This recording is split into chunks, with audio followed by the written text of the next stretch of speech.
Ah.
Hello, everyone.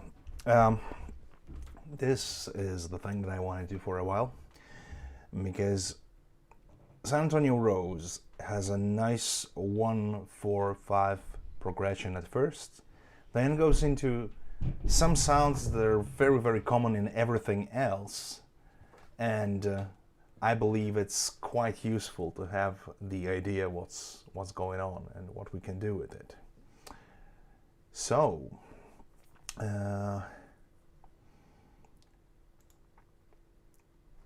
what I want to do is, I'll get my main camera in here. Okay. I want to talk about certain things that are in there that are very useful, and starting with like a first movement. Because I played in the key of C around here because it's a bit easier to see what's going on, where the chords are going, how they're progressing, and they stay for quite a while, so there's plenty of room to get the sound in your head and to work certain ideas around it. So first thing that I'd like to touch on is I got the chord progression just slowly to see how the chords move. So starts with C, then go to F, and then to D7. So this is 2 dominant chord, then G, which is 5, and back to C. And that's pretty much all there is to it. So C, F, hey, Jaggercaster, great to see you too. G, C, C, F, D, G, and C. Okay, the chord shapes that I'm using here, they're not that crucial, but... Oh, my camera just died. Anyway. What I'm having in here, I use the C6-9 chord, but it's just another voicing for C major chords. So basically, when it has 6 and 9 or major 7, we think of it as a 1 chord, right? It's still in the same tonality of the key. It doesn't have any tensions in there, so this is a very stable chord that just works on its own. It's a good starting point in this case. So let's have a look from chord to chord, what kind of ideas we have at our disposal. So my first tool that I would reach for when called to solo over this sort of thing would be to play variation of the melody. So bringing the ideas from what the vocals are doing. And this melody is strictly chordal. That's a good thing. I mean, it's not a blues, it's not pentatonic, it's not something different, it's not a drone, of sorts. It's a melody that follows the chords in a quite a neat way. So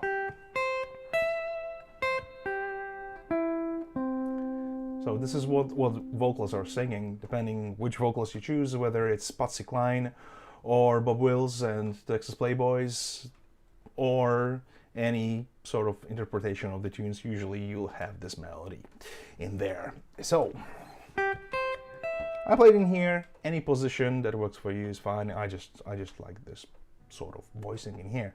So it's basically, this is a C major in 8th position. So like having this chord. And the melody is just spelling the chord, spelling the major chord. So it's G, C, E, and back, E, C.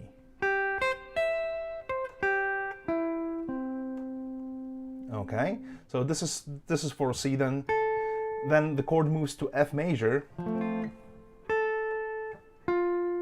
and there are just 2 notes on F major, and then the chord moves to D7. And the D is in the melody. So this is on C, then it goes to F, and I visualize my F triad, my F chord here, and then I think about D7, and I got my D, right? So let's put these chords in a loop, and we'll see how they relate to the melody very slowly. So it's C, F, D.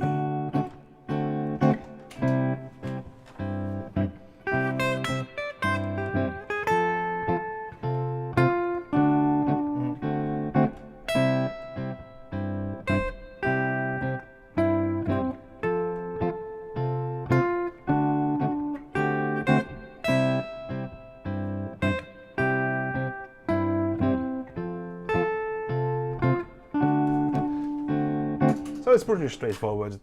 The melody follows the harmony very, very closely.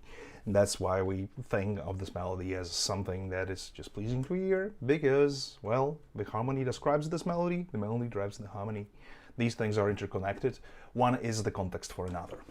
So this is exactly the same concept that we're going to work on while improvising.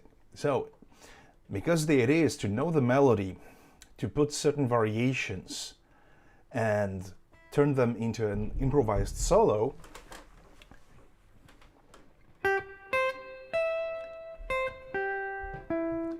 let's see what we can do just with the first thing that happens on the C chord, because these are chord notes. If I played just a straight plain arpeggio, C, E, G, C, E,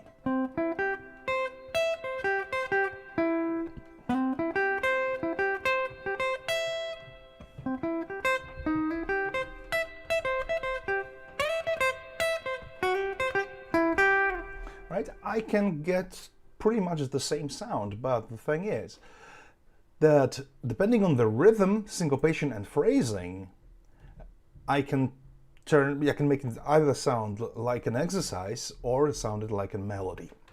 And my goal is to stay away from the exercise sound as much as I can, although it's not always easy on a guitar that is pattern-based, that is shaped-based, but we'll give it a try. Okay, so here is the thing.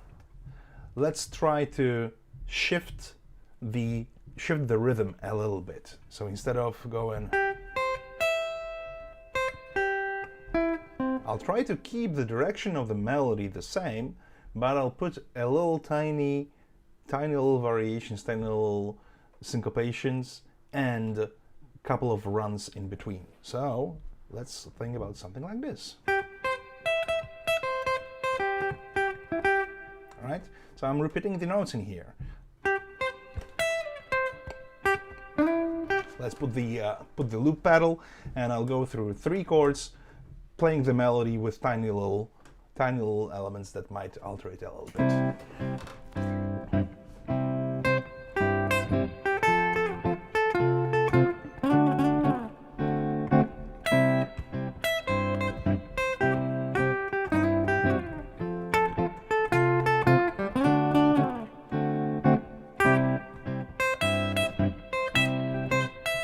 Okay,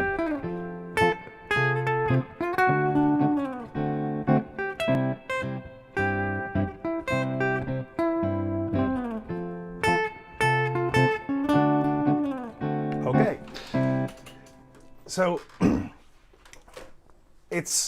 there's not much really happening in here because these are still chord notes. What I would use as a secondary thing to embellish the melody would be going with certain certain enclosures of the notes, playing around chromatically, just to give it this sort of a bit more complex sound.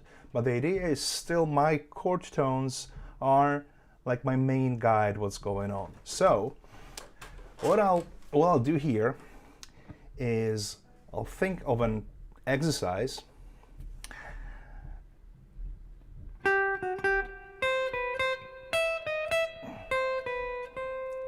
I'm playing the target note, half step below and back. So this is my G, and on C.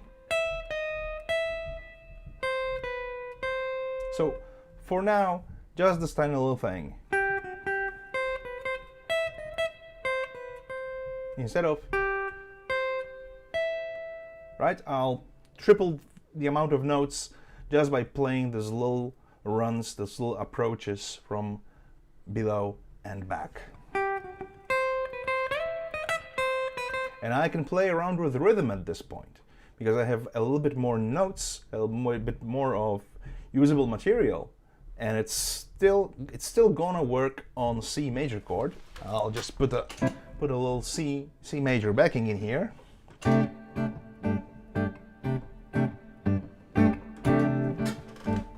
And here are the chord tones with little embellishments.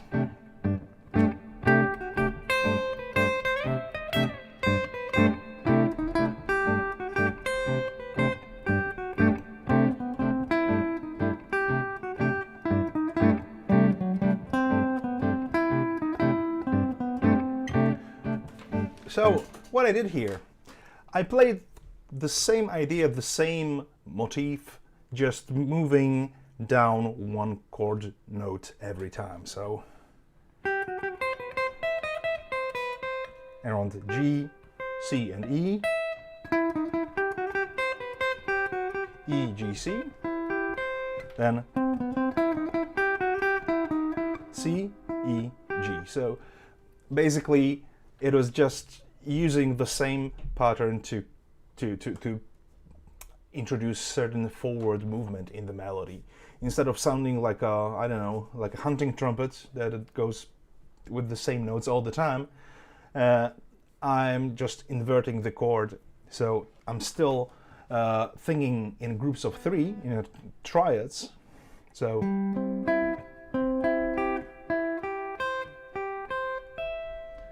but that's how I produce the melody, putting a little variation on the chord tones, right? So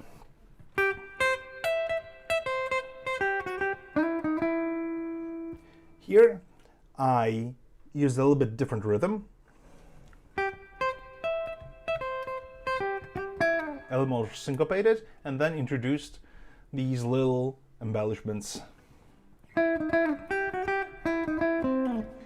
Half step below and back. This is quite a useful tool whenever we want to play any run and we're missing a note that would make sense. Going back and forth, half step below works pretty much every time. Okay, but because in this case we have a quick change to F and then to D7, it's like shooting at the moving target. We need to plan ahead a little bit what we're gonna do.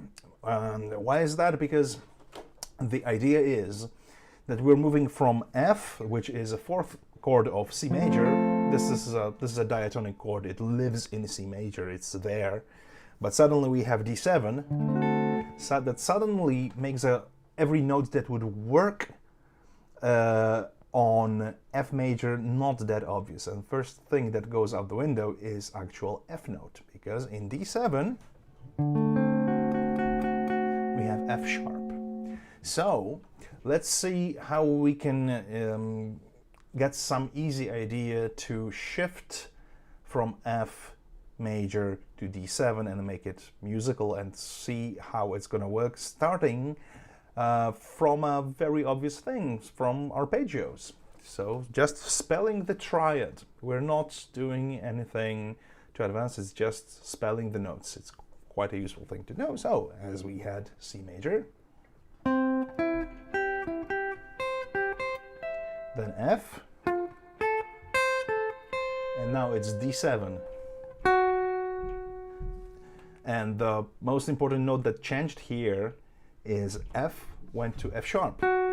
So this is my F sharp on 11th fret. So C major,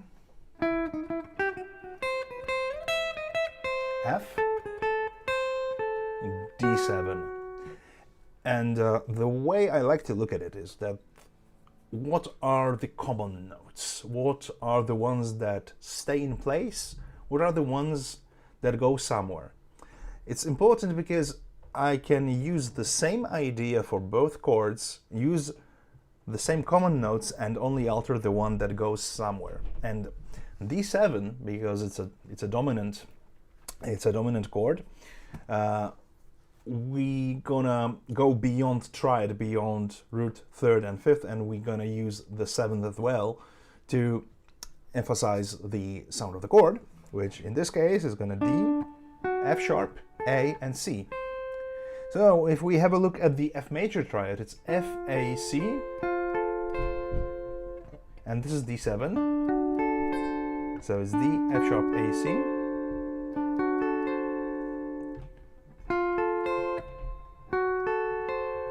So I have two common notes. C and A stays the same.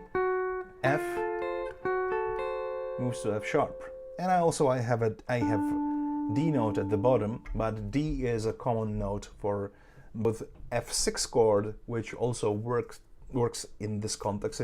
It's a note that would work for both chords. So I can think of something like this. On the F chord, and I'm just playing the F sharp of the D7 chord. I can stay on the notes that are common for both F and D7. So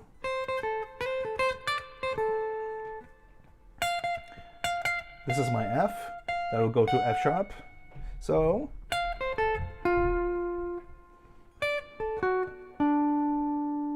here, first idea is just a arpeggio of F major, arpeggio of D major chord.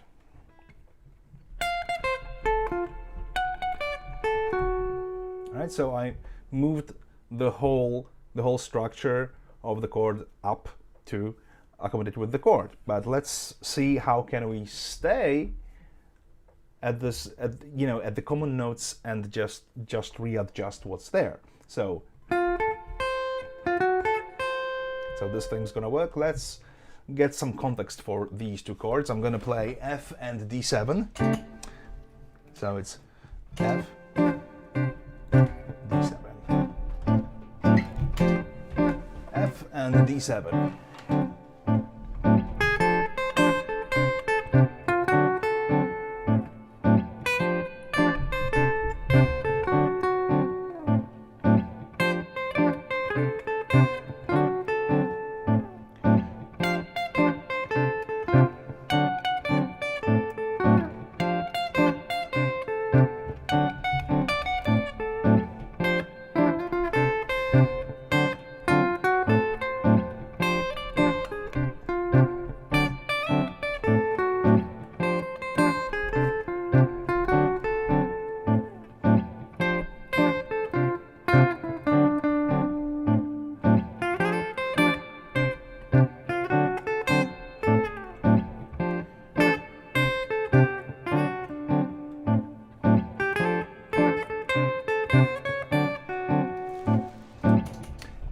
So another thing is, I'll try to zoom on my my hands maybe a little bit, not show the whole mess of the room.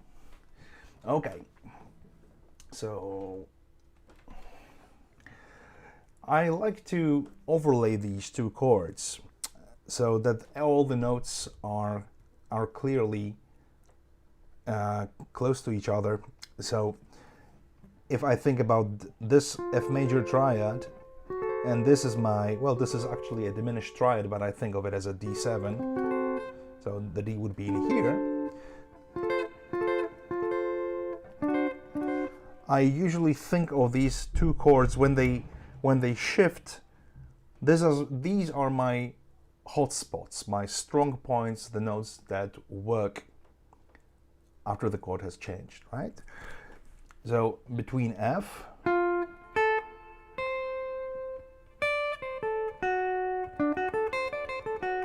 so this is my D7, and this is my F major, and D7.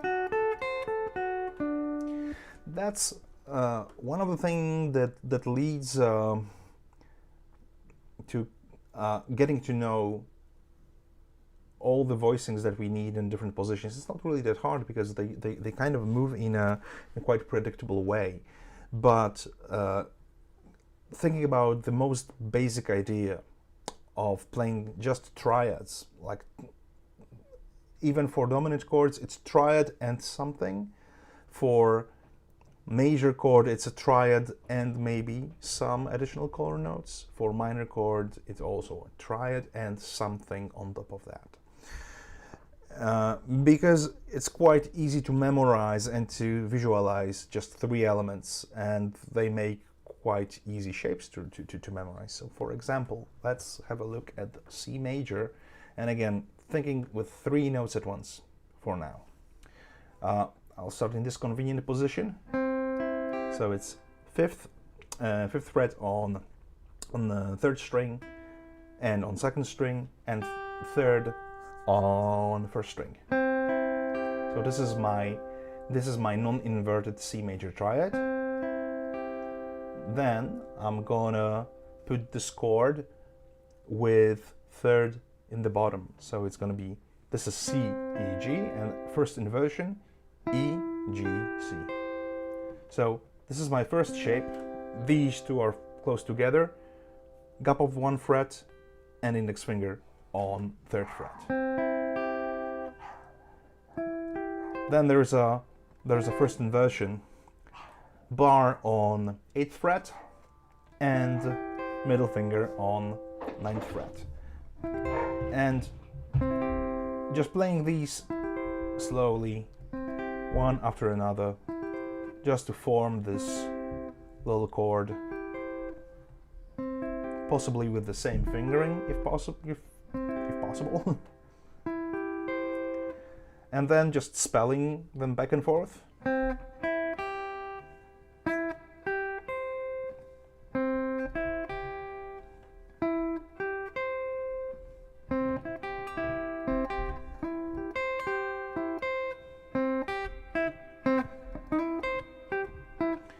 And the same idea that we used just a couple of minutes ago, back and forth between a whole step below the target chord note.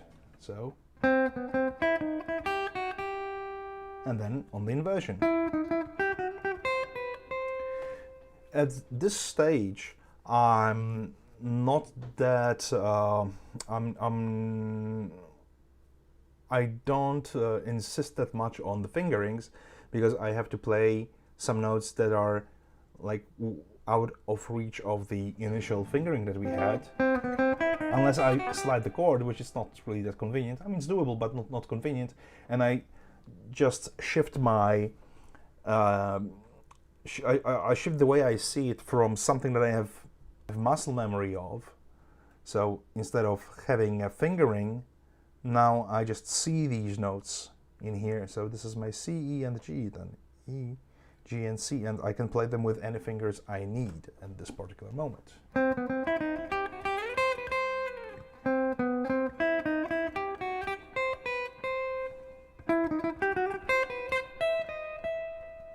Okay, so we have these two shapes, C major triad C major triad, first inversion, and second inversion. Second inversion is going to be 12th fret on the third string, 11th fret, sorry, 13th fret on second string, and again 12th fret on the first string.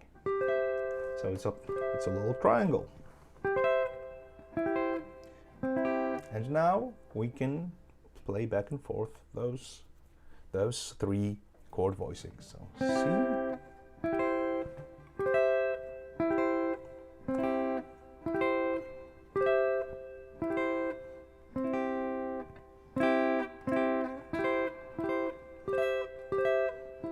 now let's make it a bit more fun.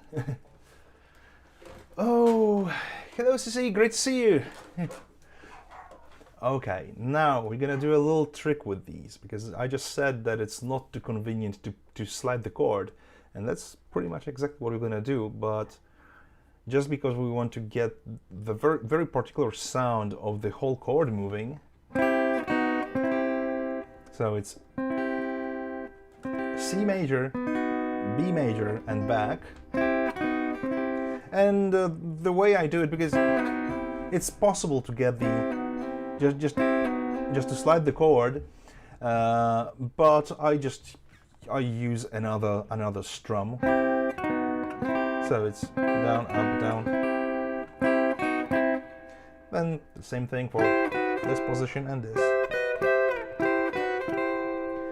And this is something that I can use right away as a tool to improvise. I can just use these chord voicings.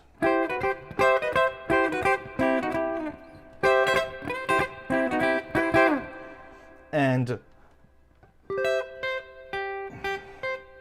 my first string is the top voice, it's a leading voice, it's the same. It's the same thing as the melody of the tune. So there's another tool that I can use to put a little variation on the melody. Instead of playing it as a single note,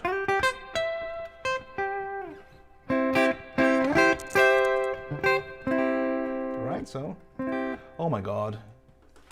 Ed, great to see you, thank you so much. It's been a while since we chat. Really appreciate that, it means a lot, helps in these mad times. So, now I have something that sounds way more complex because it's a harmonization of the melody, and at the same time it comes from the very basic material. It's just triads, just chord notes, right?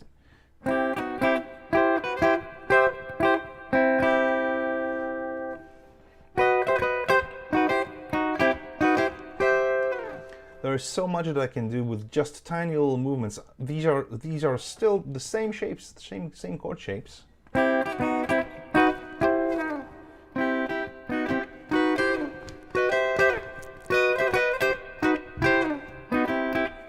And even though there are no color notes right now in there, these are not chords with 9s or 6s or anything. It's just plain vanilla C major chord. There's still tiny little things that give it more horn section-like sound, right? It's or something that would possibly be played by a lap steel or pedal steel player. They're really good at bending the chords down because it's just a simple tiny movement for them. And oh, thank you so much, Ed. Yeah, I'm breaking in this one. I wanted to, you know, play better and better, and I need to play the hell out of it. It's just about getting all the places, you know, to settle down, and well, I think it's gonna, it's already fine, but it's gonna play even better after a while. Okay. So these are things that are pretty much essential for getting this sort of crossover rockabilly swing, western swing jazz sound, because it's like incorporating horn section sound into music that comes more from western swing harmonies. And again, we haven't even touched anything that requires knowledge of any advanced chords. And I think it's it's already very, very useful in this particular context, and mainly because the chords of the tune are changing so fast. So in this particular case, we are dealing with something quite the opposite. Usually when we have someone who just starts soloing, they want to have steady chord and they want to explore their scales and their licks on a steady progression that doesn't require too much of a movement in the harmony. So in this case, it's like trying to pull the rug underneath someone. That's exactly what it is. The context changes, and suddenly my material needs to accommodate to sound right. And chord notes is like a number one tool. It's mainly because know my secure and safe spots that will follow the melody. Okay, I'll get the C major loop again. Not F and D, but C major. Okay.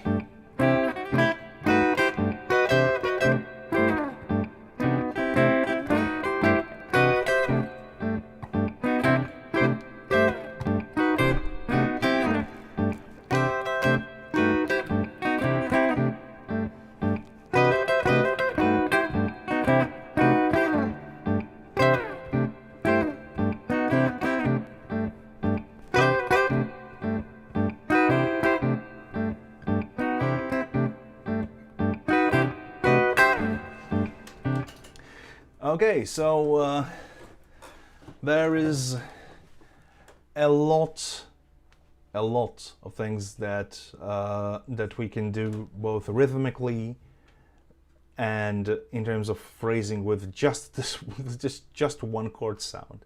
It's gonna wear off after a while, right? So let's move on to something a bit different.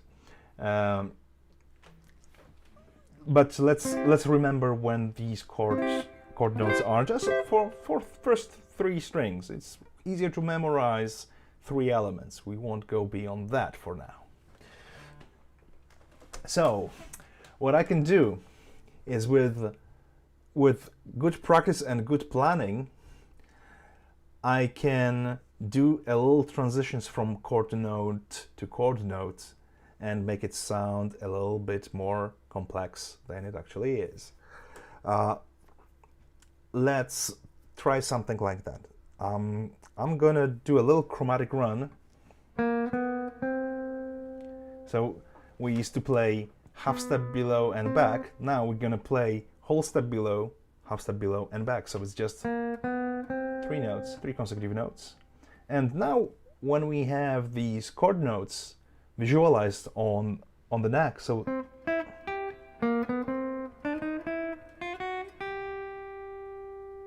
this is for our first chord with no inversion.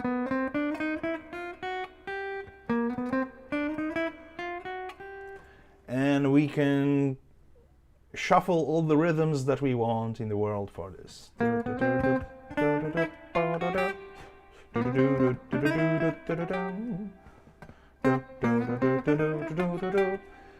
And again, it's just about putting the actual chord note in the right spot of the bar, because we think of everything that is beyond chord notes as passing tones. So they can actually be anything if they are resolved at the right spot. That's the whole trick. When they're in the right spot time-wise in a bar, we can put anything we wish before them. It's just about proper resolution. And we're still talking about C major. There's still C major sound in there. Okay, let's give it a try with C major on the backing track.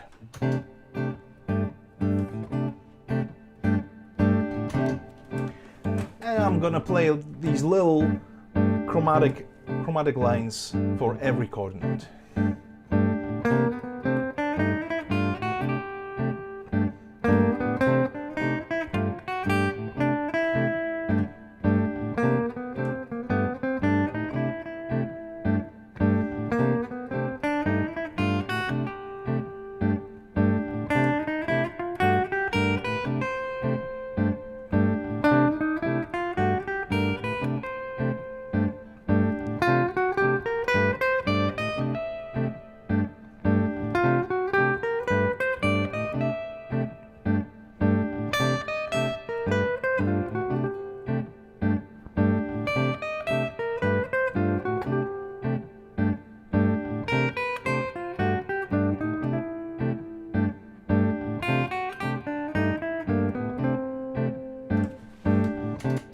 So what I did in here is basically I just reversed the direction of the melody. I started the top note.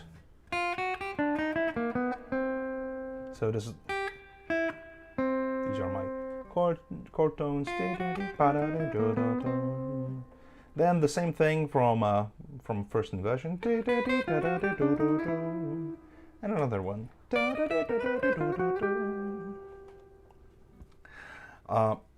Another thing, a bit more advanced, is when we link from one chord tone to another chord tone chromatically. So from E to G,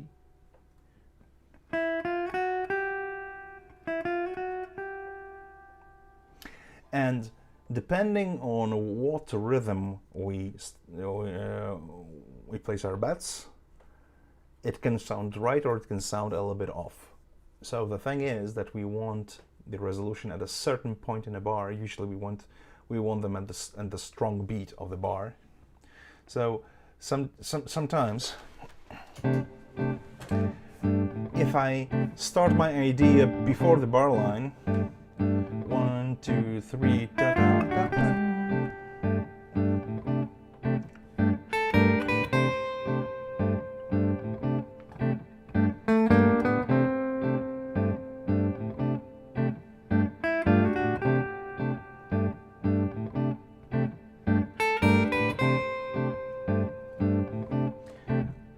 I'm starting an ed of 3.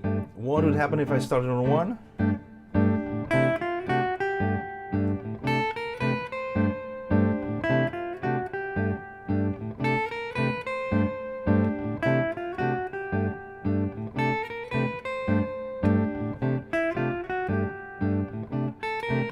After 1, 1 and 2 and 2.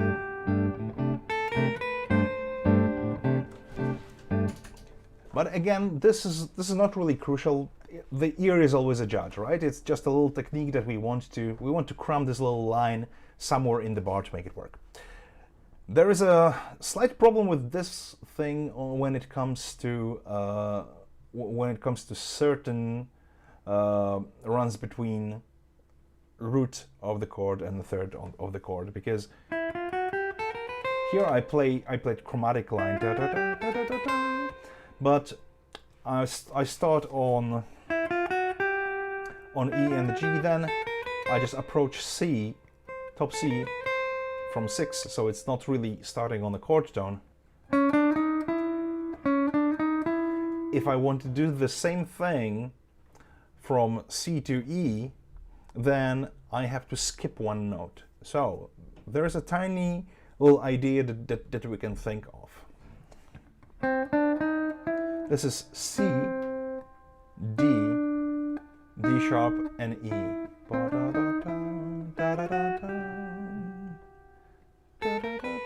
So we have a little chromatic run, little chord notes with little fillers in between. So this is chord tone, passing note, chord tone, passing note, chord tone. 6 technically is a chord tone, but we think in triads right now, so we think of all of them as passing notes, da, da, da, and chord tone. So da, da, da, da, da, da, da, da,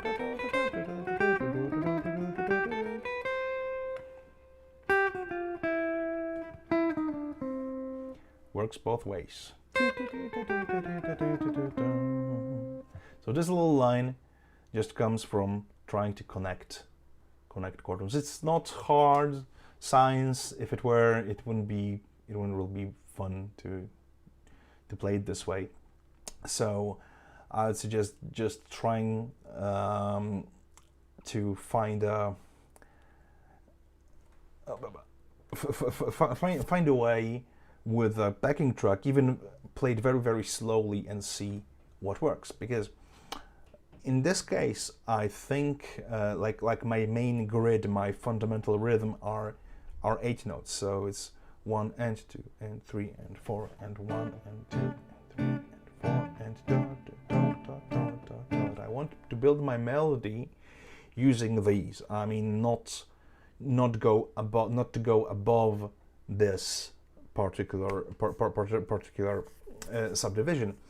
And good thing is to play it very slowly and just trying to explore what works well, and if we stumble upon some idea that is worth practicing and bringing up to speed, well, then we can just work on it until it sounds right. So I'm gonna put a very slow C major, and we'll see how to get everything into the same bucket and make it work as a soloing engine. Okay, C.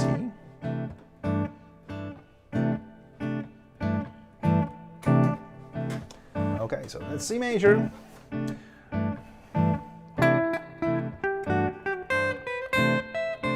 Spelling the chord with chromatic embellishments.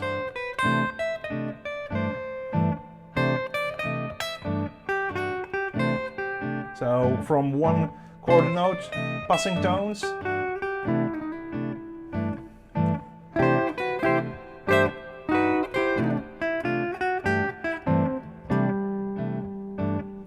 So I did the chord slide.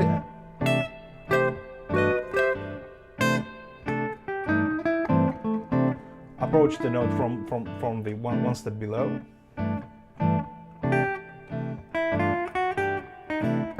Chromatic movement and chord tones. Okay, let's do something more with chord inversions.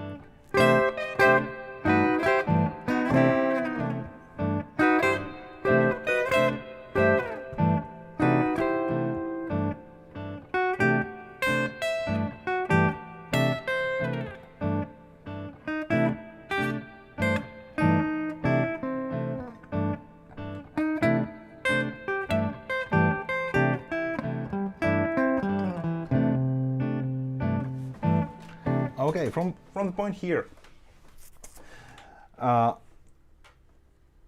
this stage I just visualize all my C major in all the positions, and I try to move from one to another, following the sound that I like to achieve, right? So I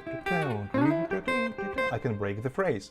This thing is like, it doesn't fill the whole bar. I'm anticipating another bar, and I just switch the position to make this kind of like a forward motion. I mean, it has this little push in there, right? Because it shifts into another position.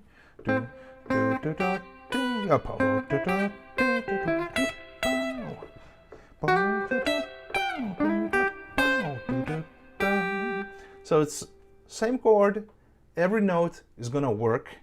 And now it's all about making the choices. If I want to break the rhythm, if I break the rhythm, it's gonna give it a forward motion. If I don't, if I just play in a very polite, gentle, very structured way, going through my arpeggio up and down, then it's gonna sound resolved and not really going anywhere, right? So again, it depends on taste and what we as soloists want to achieve. Now I'm gonna play a little bit, not really focusing on any particular technique, because there are a couple of things that I like doing, and I just want to make sure that I didn't forget about some of them. And they're also coming obviously from the chord tones, but they have a little bit extra stretch towards the notes of the scale diatonic notes. So I'm gonna use the same C major.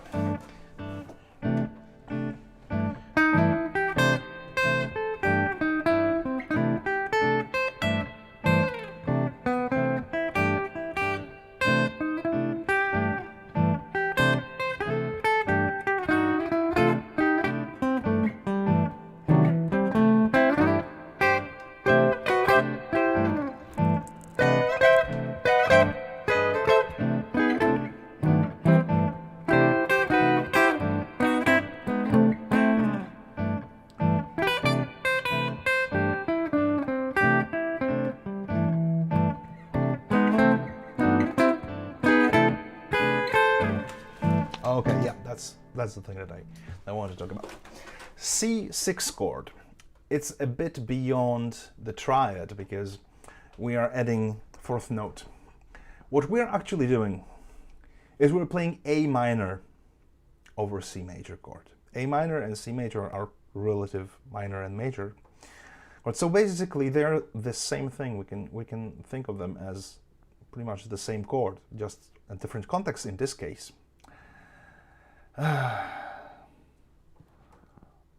CC, thank you so much. I'm so deeply touched by it. I'm so glad that it helped. It's always great to hear, always great to see, and well, you always know where to look for me. I'm here. Okay, C6 chord, most powerful, most I'd say Western swingish, rockabilly-ish chord, the best choice you can think of to get beyond triad.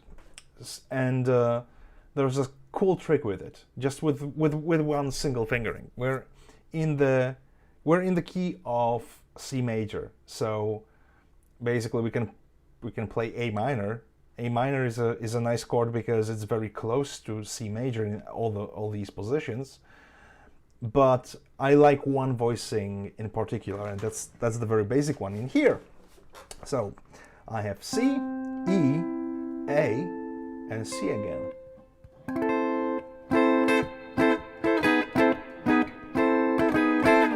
It's a cool sound, never gets old, really. Positions are, I'm on 10th fret of 4th string, 9th fret of G string, 2nd string on 10th fret, and 8th fret with index finger on 1st string. And this thing is quite magical, because I can hold the same voicing in here, and just by picking 2 strings, here I have the C major triad, here I have this different open sound, and I have a minor triad, so it's 6 and root of the chord. And if I do the same idea that we had with sliding the chord back and forth, half step below and back, this open is quite a nice sound. So if I have my C6 chord, I just keep it together. I'm sliding the whole chord. I'm not splitting it here with my fretting end, but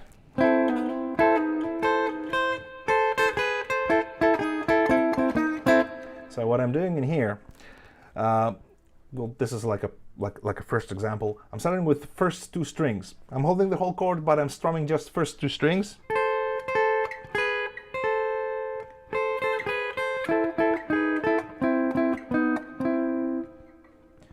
And of course, all the possible combinations.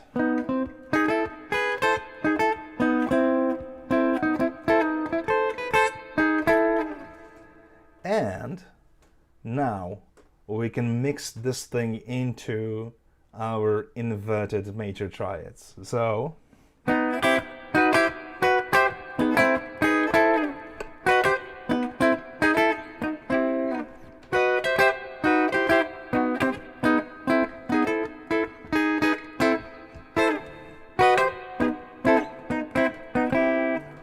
what I did here, this is my second inversion, back to my whole C6 chord, and back to a major triad on the 5th fret. So, and I'm shuffling a bit in here with my timing. It's like very triplet based. That's not what I want to do with Sant' Antonio Rose, but pretty much I can just use like the same idea, just with a different feel.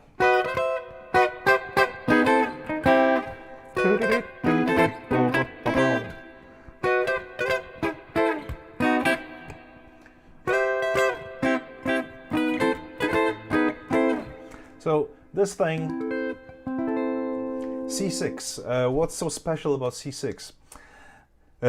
It's a 1 chord, so it's a tonic.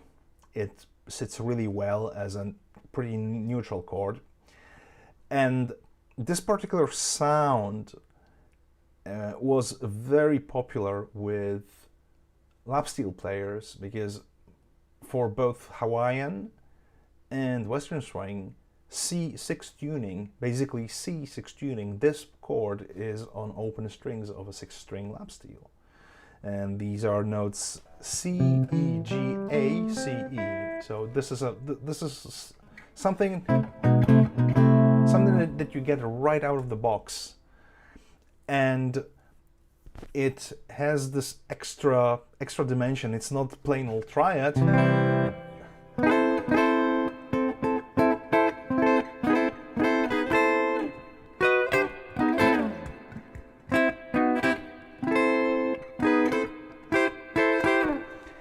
Now, because this C6 chord is basically, in this case, is a triad with added note, I can alternate between C major triad and my C6.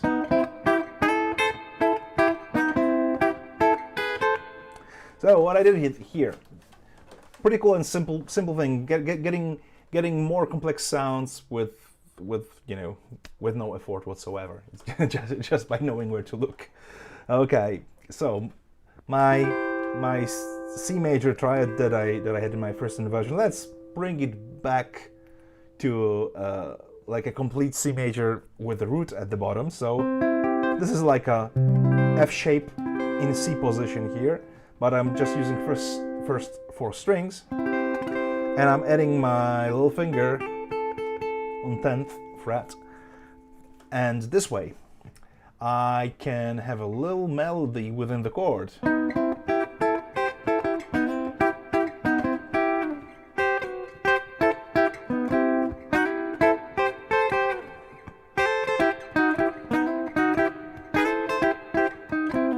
So, sliding chord back and forth and adding this little 6. This is all there is to it. So this is my C major, and this is my C6. Most of it are the same notes, right? It's just about getting this little flavor, little 6 in here. But when I move forward to my triad here at the 12th fret, so it's 12th, 13th, and 12th on first 3 strings, I can add extra movement, like stretch my range of notes that I have at my disposal. And we are still talking about C major chord. We're still in C major. It's all happening on one chord.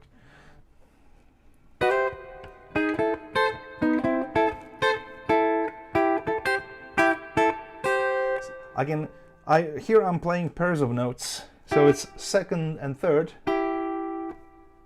once again, but I added my 6 with my little finger, and first 2 strings.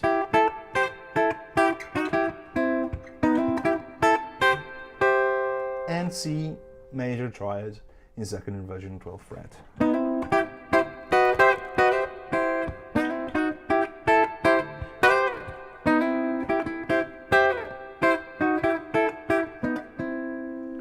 So everything that I showed so far, sliding whole chords, choosing just pairs of strings below and back, and chord inversions. And we pretty much have a lot to play. And there's, if I have just one form to play, like just AABA, one verse, chorus, and verse, to do my solo, and in this particular tune, this C major to F to D7 is 3 times. So I can use it all. I don't have to repeat any idea at this point. I know that it sounds a bit structured and overly, maybe there's a bit of overthinking in there. I mean, it's just about showing the concept, but whenever I play it, I don't think of it at all. It's just about hearing particular sound in my head and having these, right? So I mean, they got there by listening to the music. Then I could explain to myself where they're going, where they're coming from, and this is a bit easier to share them, that we're coming from just chord inversions added 6,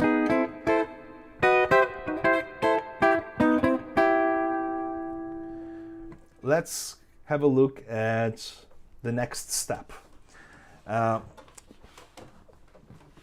And it's gonna be F major triad. F major triad. It's exactly the same shape. Same three shapes that we had. They're just obviously gonna be in different places. So my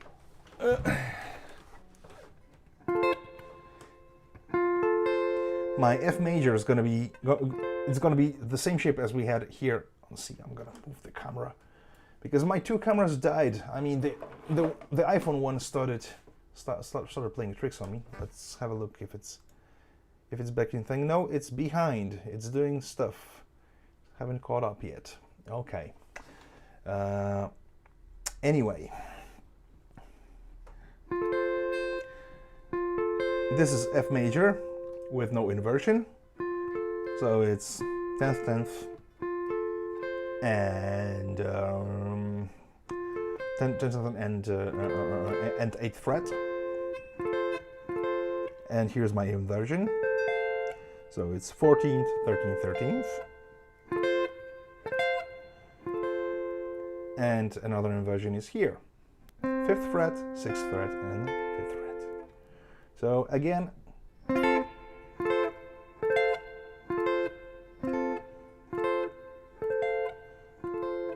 I can slowly invert these chords just to get them memorized and see how they move from one inversion to another.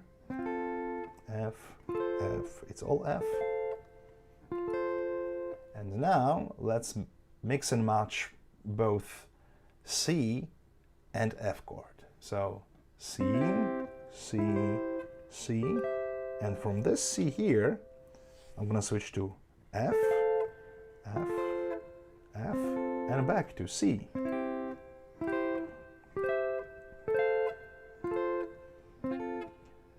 And I'm using the shortest possible way to link these chords. I mean, they're here from F to C. I keep my C note in the same place, right? I'm changing my fingering, obviously.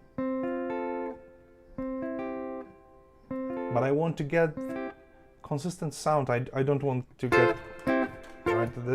It's not about this. I just want to have these notes linked in the shortest possible way. So again, C, C, C, F, F, F. So just by playing these inversions, I get some sort of harmonized melody. And again, I can choose just two notes. I can do sliding back and forth.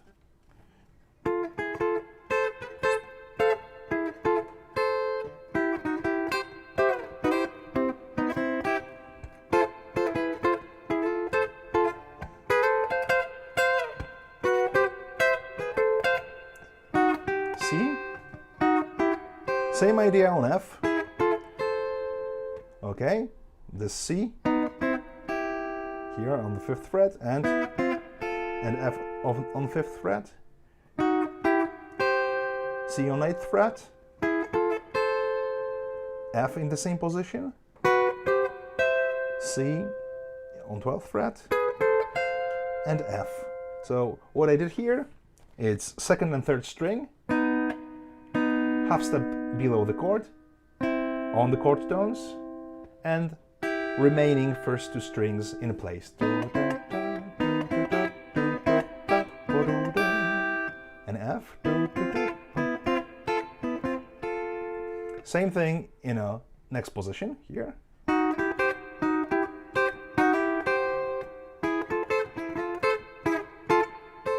And in third position here in C.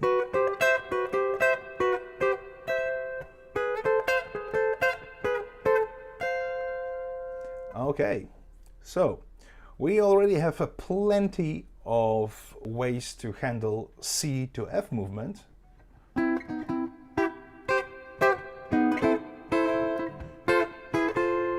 But the F in this particular case is a very short one. So we're moving from F to D7. Or just to have a look at the common notes. And again, right now we're going to work from F to D7. So let's have a look at, well, maybe here in this position. So this is my F. And to make this whole thing D7, I'm gonna move F note on 6th fret, just half step above. So this thing sounds a bit weird. If I put the bass note at the bottom, it's clear that this thing is a D7.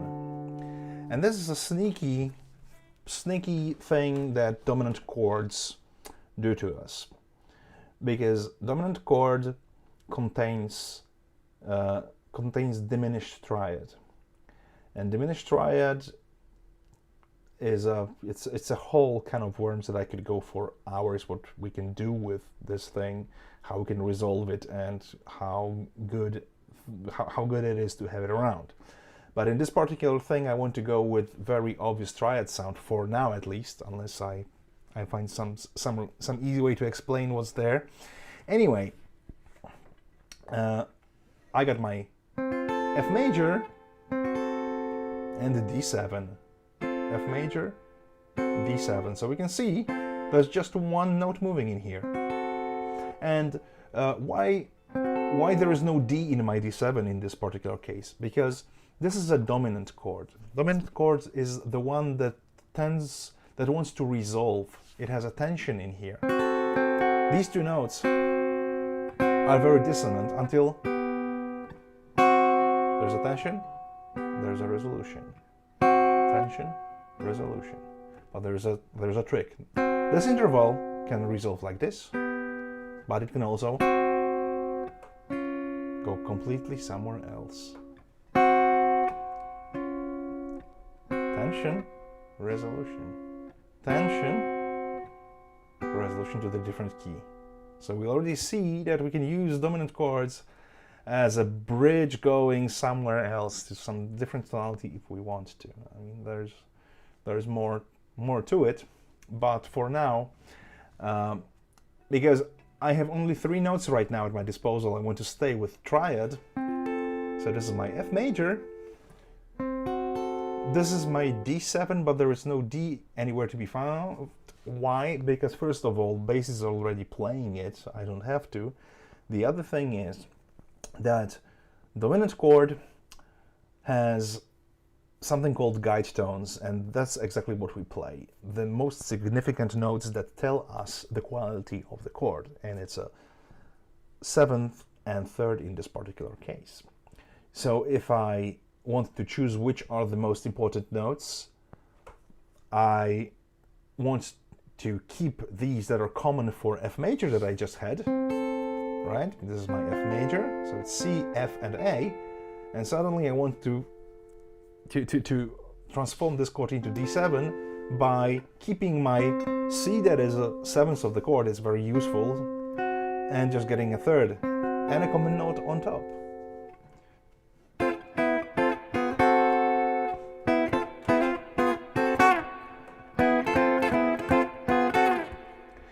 Okay, so this was our first case of shifting from F to D7. Let's have a look here. F major. In this particular case, I have a diminished triad. It's a chord that is even sadder and smaller than the minor chord.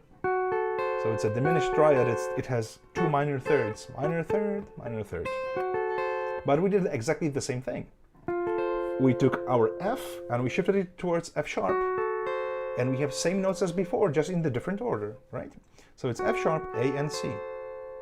And this thing is also perfectly fine D7, a bit out of tune.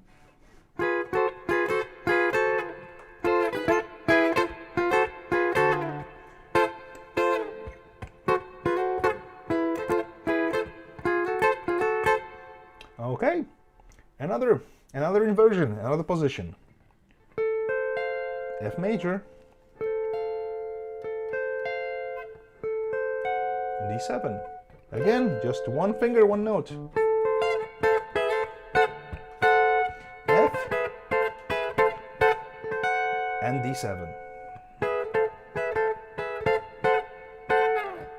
But we have very short F in here, so we need to shift onto D7 quite quickly. Let's back off a little bit to the top of the form when we have C, and we'll take these chord shapes and do something with them and have this little chord movement. I'm gonna do it slowly so that I can follow the chords. So I have C to F to D7. So C, C6, F, D7 in different position. I can use little sliding chromatic movement of the whole chord down to my D7. I can play D triads, but I want some of this dominant sound in there, of this very characteristic dominant sound. I want it to be there. So C, C, F. Hey, pickin' grinnin', Vancouver, Canada. I would love to get at some point to Canada just to see how it is in Canada. It would be wonderful. Okay, so here we go. We got F and D7 again. Now there's plenty of different sounds that we just got simply by inverting the chords and following the harmony. If we were limited just by the C and F and G chord, we could possibly run out of certain ideas and we'd just play the chord tones. And again, we're just playing the chord tones in this particular case. It's chord tones and tiny little embellishments and chromatic movement from the chord tones. So interesting thing is, we haven't even thought about a single scale. There are no scales in this thing. There are no scales in this kind of music. They don't help. I can play for hours, not repeating my ideas, and not even touching a single scale, single shape of scale, or even thinking about any consecutive notes, right? Of course, the underlying tonality is C major. C major with shift to G, because I have a D7 chord. A D7 chord, it's like shifting my key to G for a quick while.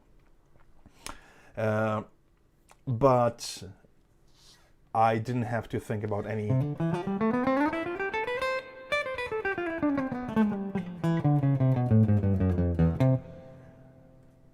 even if I came up with a selection of notes, like, okay, this is the general tonality, let's work from there, it wouldn't really lead me to play this kind of sounds that I just played, which are strictly chordal, which are following the harmony of the tune that is there. I mean, it's basically there, it's built in, right? So let's follow the chords for a while and see where we can get with all this fun stuff, because we're well, it's already an hour and 14, but let's keep moving. For all the wonderful viewers, I'm so grateful that you guys are here, and I'll just try to touch on more stuff, and we'll follow along. It's going to be a long one, but I hope that there are going to be at least one or two ideas that some of you guys might incorporate into your playing. I know it's unstructured and everything is in one place, but possibly if I were to do one single video, there would be possibly maybe 10% of this stuff, and it applies to all the playing that I do, no matter what the style is. It's just, you know, just knowing these things and bouncing from them. Anyway, we are at the F, D7.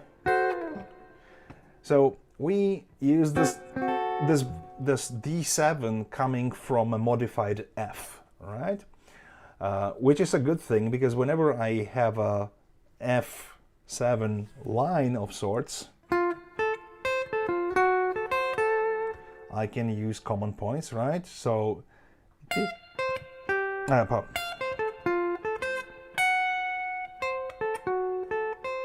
so this is my F major arpeggio.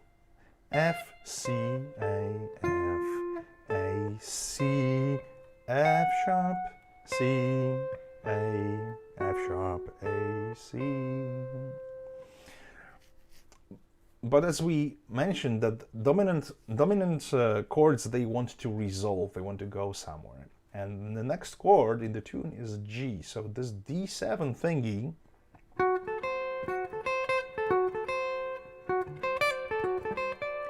goes to G, which is a 5 chord. It's another dominant. It's another 5 chord that goes to C. So we have two dominants. We have a one tension, D7, going to another tension, G7, that wants to resolve onto C, right? So on G7 we're going to use exactly the same idea of leading tones and tiny little movements that are leading us there. But let's have a look at the interesting thing. If we simplify the chords to bare bone information what's going on, this is my D7, so it has D at the bottom, F sharp and C, our guide tones that we just mentioned, the most important notes of the chord. That this one shows us that we have a major triad at the bottom, and this one shows that we have a dominant chord, right? So I'm gonna throw D out the window and just stick to my guide tones. We're left with something like this, a tritone, an interval that wants to resolve. And in the tune we had D7 to G7. Now I'm gonna get rid of G in the second chord, and let's see how these chords sound with no bass notes. This is exactly the same interval moving half step below. And then it resolves onto C major. So we have quite clever movement. D, C, D, G7, C major.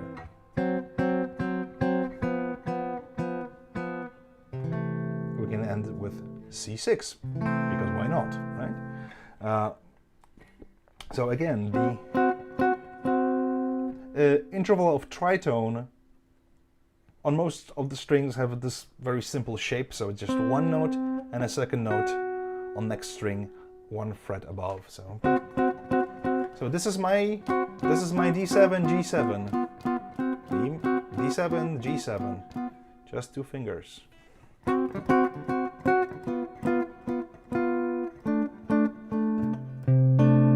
And C6 with quite a weird voicings, but in place and with bottom notes. Anyway, we had D7, and now we have G, and maybe I'll touch on one clever thing, and we're gonna introduce something a bit more advanced but pretty cool. D7, G. It sounds a little bit odd, but what's here? Very tense note. This thing here, flat 13. When it's executed in a timely manner, this note doesn't sound that bad in context, and what it gives us is that we can play the same idea for D7, the same idea for G7, just half step below. Resolve it on C. This is my minor triad, I added a little E on top, so it's ninth. Oh.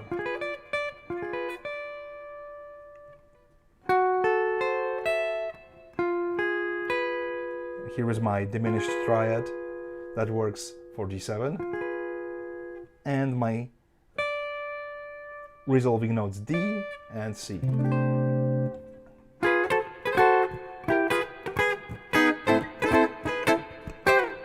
Now, going back to chord voicings. C, C6, F, D7, G, C. So it's G7 and C. G7, exactly the same rule applies that we used for dominant chords. This is G7 but with no G inside, right? So I'm just having my tritone F and B. I can think of it as this sort of shape. This is my G major, but I'm getting rid of everything that is underneath and just playing top 3 strings.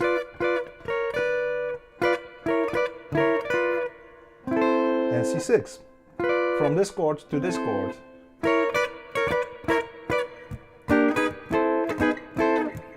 Okay, C, C6, F, G7, and C. C6 in this case. And as we said before, like about an hour or maybe half an hour ago, C6 is nothing else like A minor with C bolted in the bottom. So any A minor voicing is going to work on this C. So if this is my C major, C6, C major, C6, A minor. So I'm playing, because I don't have a bass note in here, it sounds like I went from to A minor. But if I add a little bit of context in here, I'm gonna record a little little comping in here.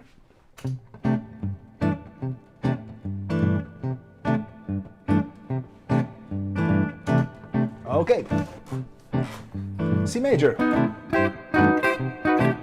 C6, A minor,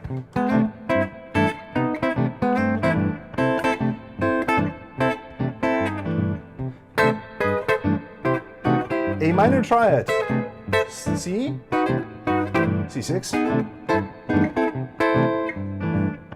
C6, A minor. Now,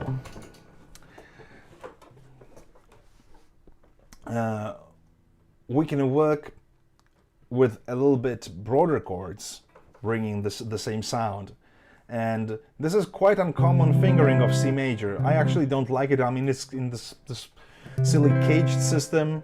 I can't really think of any use for this thing, but it's like having a G chord here with huge bar on the 5th fret, but I'm not going to play all the notes at once. What I'm going to do is I'm going to split it onto pairs of strings and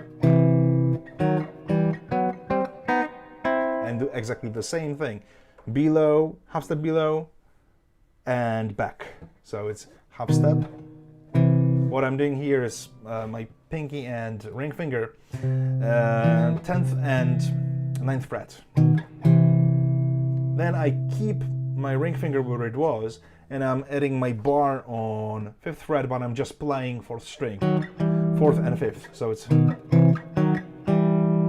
Then I'm playing bar on 2 middle strings, then bar on the 5th fret and 2nd and 3rd string, and then bar on top two strings. So this is my C major going to C6 sound. What I can also do, I'm thinking right now in my C major, and now I'm shifting to A minor, and back to C major. So I'm shifting between thinking in triads. I mean, this is C6 chord all the time, but I'm chunking down my musical understanding to a very, very basic principle of moving just in triads, in groups of 3 notes. This is my C major with A minor at the same time, and they're shifting between each other which one is closer. So it's C major, A minor, C major, A minor, C, A minor.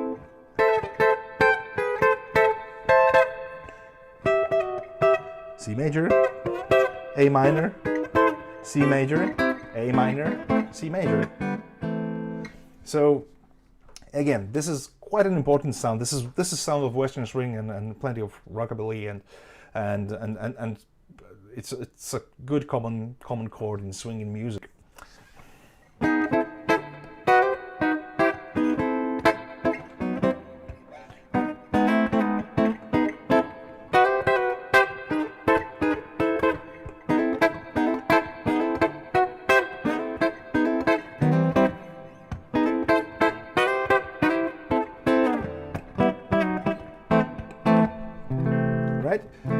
So again, we came back to C major chord.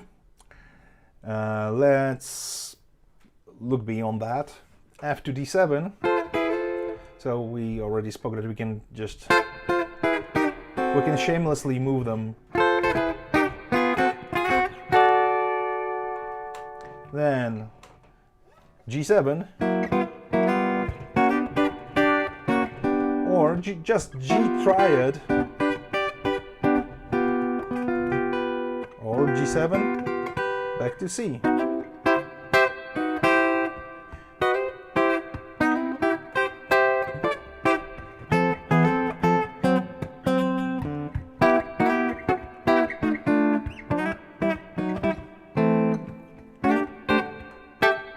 Okay, this thing. Little trick that I learned over the years is that the coolest sounding chords, the most complex sounding things, are the ones that are easiest to play. I mean, just 2 chords, 2 bars. This thing is 6/9 chord. It has 6 and 9. It's a C6/9.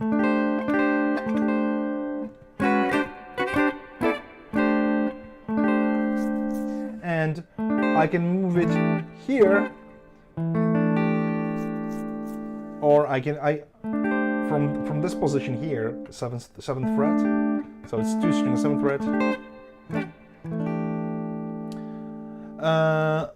I don't use acoustic guitar because I don't have one, and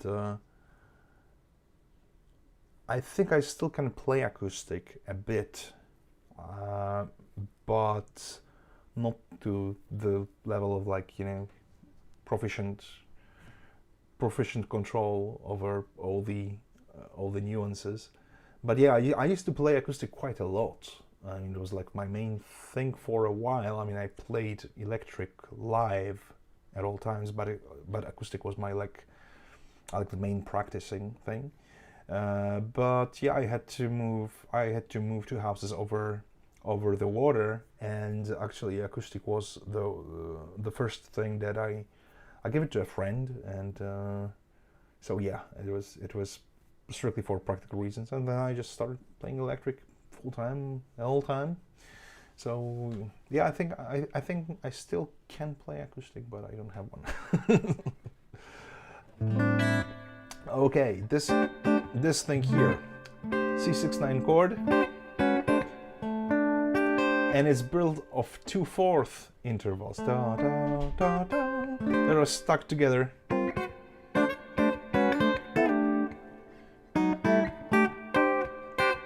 And it's another thing that I can stick somewhere in between my chord inversions.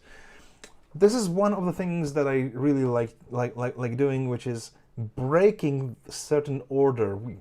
Usually when there is a very structured way of learning chords, it's like, okay, these are inversions, C, E, G, then it's E, G, C, and so on. I like taking everything that is in between, and it's maybe not strict, it's not consequential, but it gives me the better sound that I like. So that's why I like having this triad and then a 6 chord out of blue. And then out of the 6 chord, 6 and 9 chord. So, I mean, or this 6 chord. So,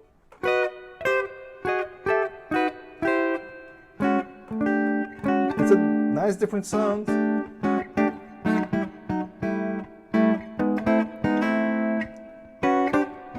I can use this 6-9 sound and this 6 sound, right?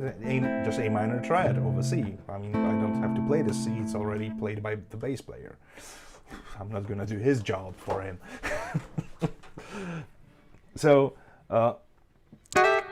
this voicing is quite cool. This is again, this is a C6, but instead of having a C note in here, I traded it for A.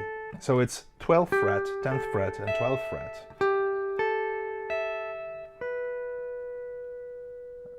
That was on the last live stream. I did Sleepwalk. So this is these are the notes. So it's G, A, and E.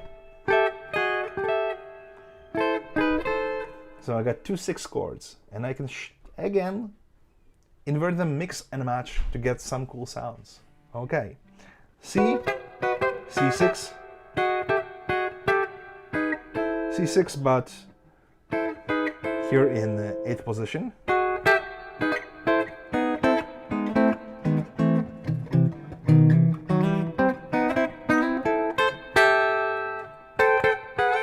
Another C6 chord, A, C, and the G. So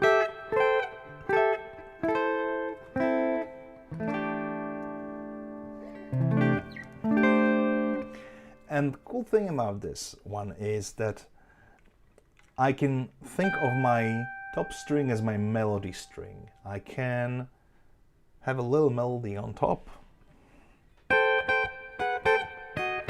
Da da da da da da da.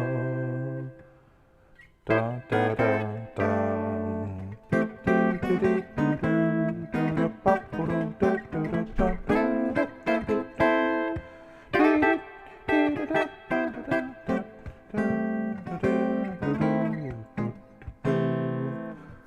And again, whoops. Okay, got it back. I was quick enough so it didn't transcend the space and time, and yeah. Anyway, these are just inversions of this simple voicing. C6 is a powerful 6 chord is a powerful chord. It gives plenty of possibilities, plenty of sounds. And again, I just built it from a very, very basic concept of having a triad and adding my N.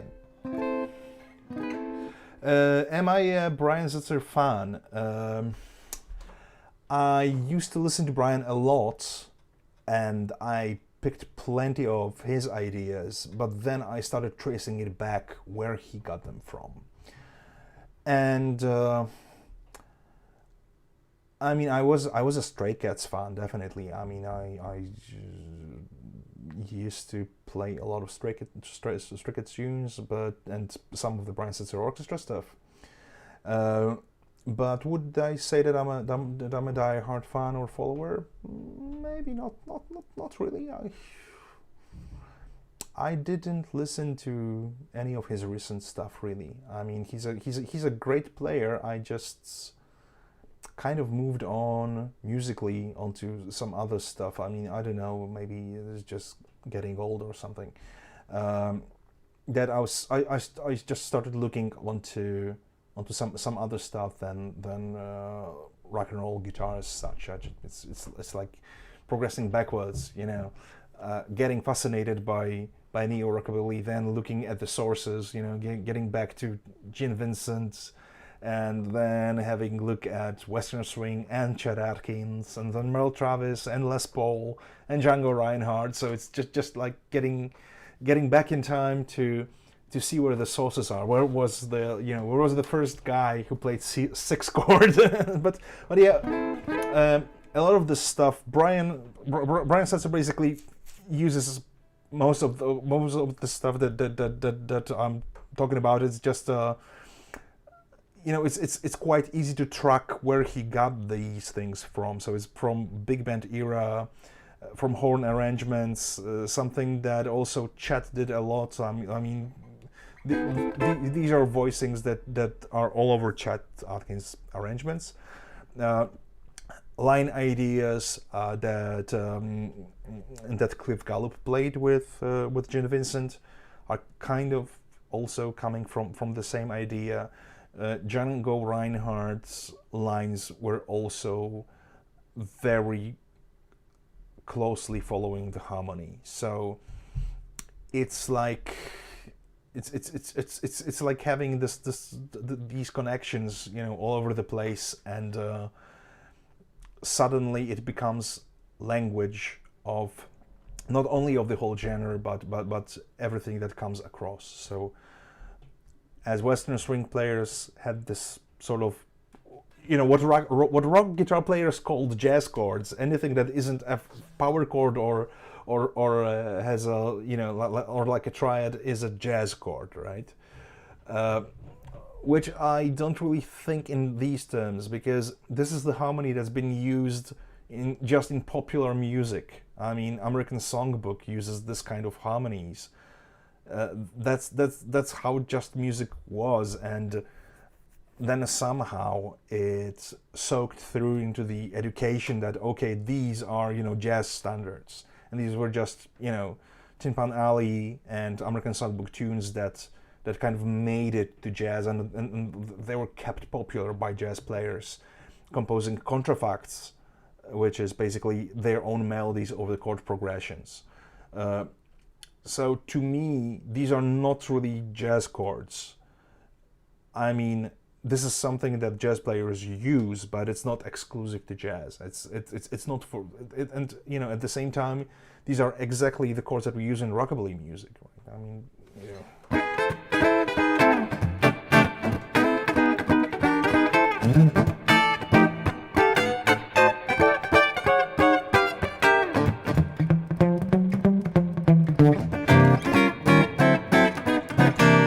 So it's like up until a certain point, from a listener's standpoint, whether it's a rockabilly, whether it's swing or Western swing or big band music, it depends whether there is a fiddle in it and a lap steel, or if the guy is singing about cars and girls. If he sings about mountains and girls, then it's possibly not not-rockabilly. If it's about cars and girls, it possibly is. And if it's about suffering, it's possibly jazz. So, you know, not to stereotype or anything. It's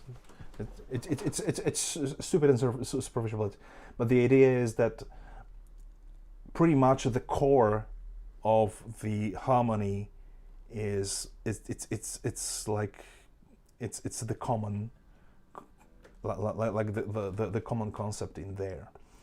So it was a funny thing that basically I was listening to Brian Setzer, and it helped me understand what the jazz players are doing. So it was completely backwards. It's like, oh, this is the 6 and 9 sound that he's using all the time, and that's why it works with the horns in the big band. And then when I listen to Count Basie or something, or I don't know, or Dizzy Gillespie, it's like they're using the same voicing in there. It's the same color tones. This is for one chord, or the augmented chord as a dominant chord. You know, just.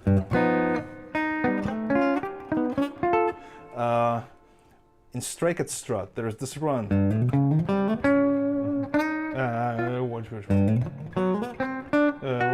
It's in C minor.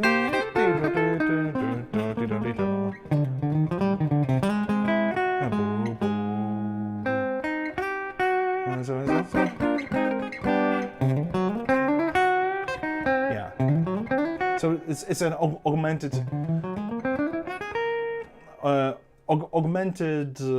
run, which uses whole tone scale.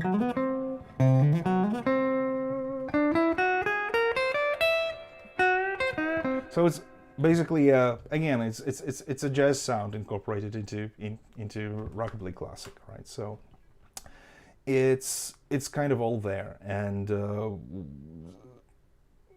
it's just getting familiar with these sounds, you know, and exploring what they can do to me as a player. That's quite crucial, right? So again, well, 6 chord. If we're talking about, you know, Stray Cats and Brian Setzer, to Hip Gotta Go.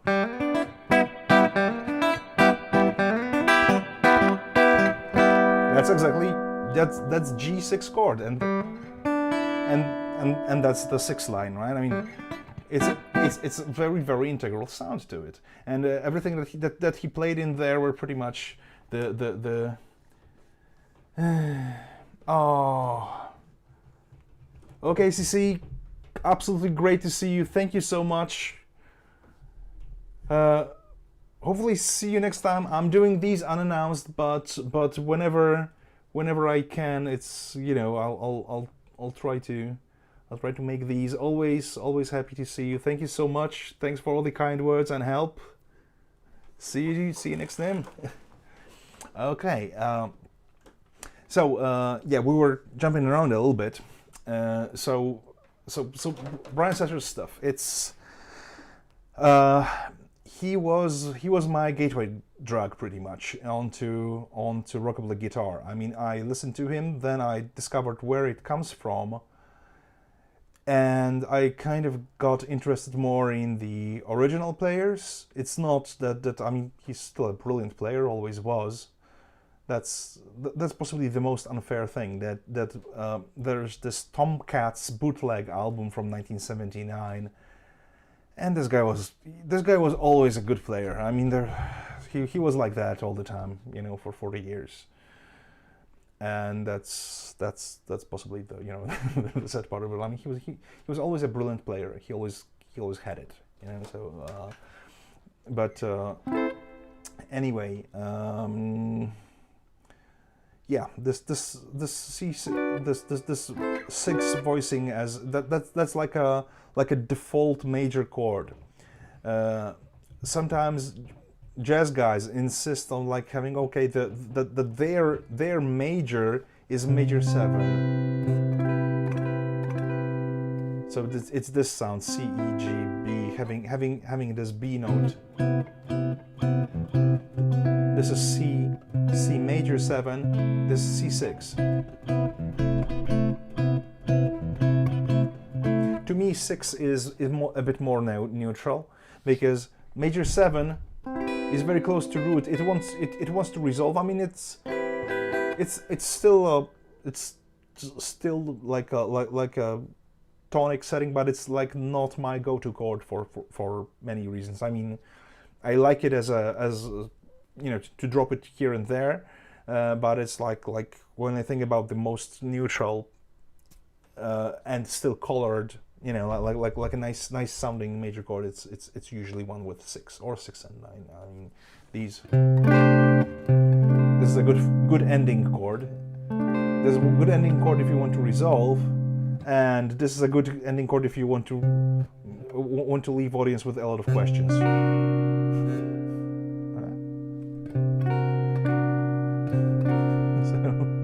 This is basically C9 sharp 11. So it's like having augmented triad over C. It's I like this one. It's you know, it's a when things are not certain. This is for uncertain times. This is a good chord. Okay. Anyway, let's have a look still with St. Antonio Rose and what's going on in there with this particular form, because it's like nothing is going on. It's C, C, C, C, C. Then it's F, which is quite obvious, but then it's a shift to D7. Then it's 5, which is obvious, and back. So it's like having 1, 4, 1, 4. Then there's something going on. Obvious 5, and back to 1. So this is my C. F, D, G, C. There's one thing that I like doing for dominant chords. I just like to play straight diminished voicing, because it's a cool linking chord, linking between. I mean, it's still dominant, but it gives extra movement. So let's say I have this G7,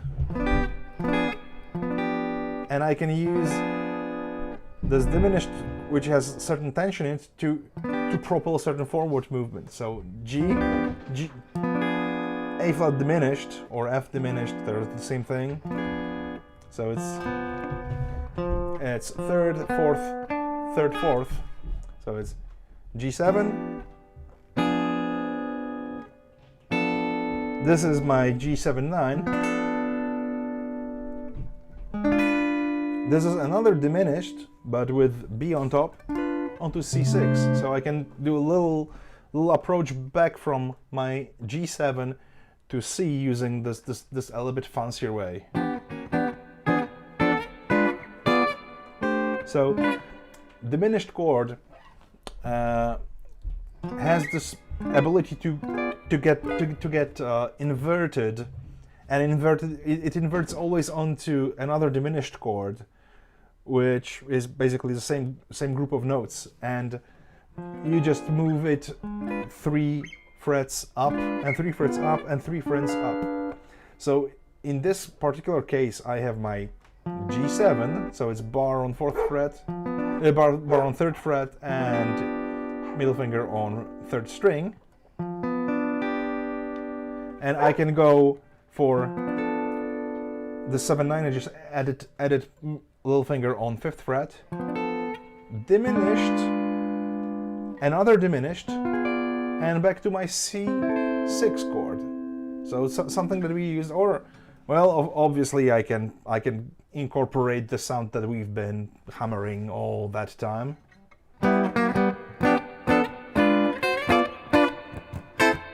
So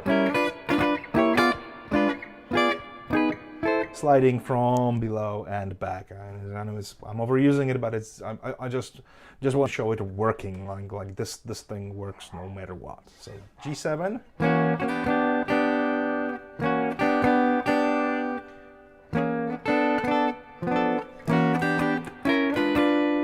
G7 to A flat diminished, to B diminished, to C6. I can do absolutely the same thing with D7.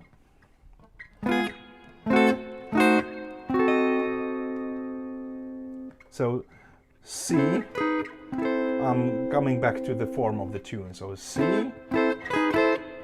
C6 to F, D7, F sharp diminished, G7, and series of my diminished chords. So it's A flat, B, D, to C6.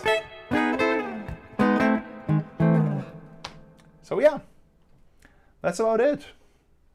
I mean, this is like just the first chunk, first group of ideas that I had, and it was actually just one idea. The idea is play the chords. It's not play over the chords. I lied in the name of in the title of the video. It's not play over the chords. Play the chord, and if you invert the chord and add very basic color note. In this case, it was just 6. We didn't even touch 9. It was just 6. You have like a vast library of ideas to work around, to work from. And if you incorporate your chromatic runs and everything, and suddenly your head is full of sounds, and you can just make it in the most natural way, which is sing in your head, or if you're brave enough, if you're like me and you're brave, you can sing while playing. That's what I do most of the time. So just to get all these sounds out.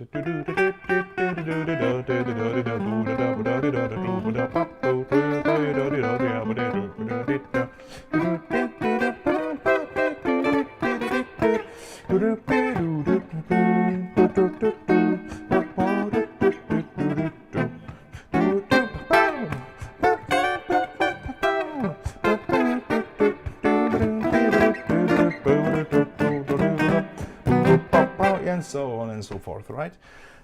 So it works both ways. First, we analyze certain concepts to get their sounds in our heads and find the ones that we like. And some we like more than the others. Some work better in certain contexts, and that's the whole journey. That's the whole idea of finding the ones that are closest to what we like, and then abuse them and play most of them at all times until they're completely worn out, and try something new, and then build from there. So, thanks everyone for showing up. Ed and CC, you guys are really, really great. Truly appreciate all the support. And I'm hoping to see all of you guys soon. And if you have any questions, fire away in every possible form, and I'll be really, really happy to show some concepts. And I could sit here forever just coming up with everything just from this very, very simple idea of playing chord notes and moving them around, but it's still chords. Anyway, hoping that anyone found it at least a bit helpful. And I'm always happy to hear from you guys, and hoping to see you all soon. So here is a picture of a dog eating very particular aerodrome chart. Stay safe.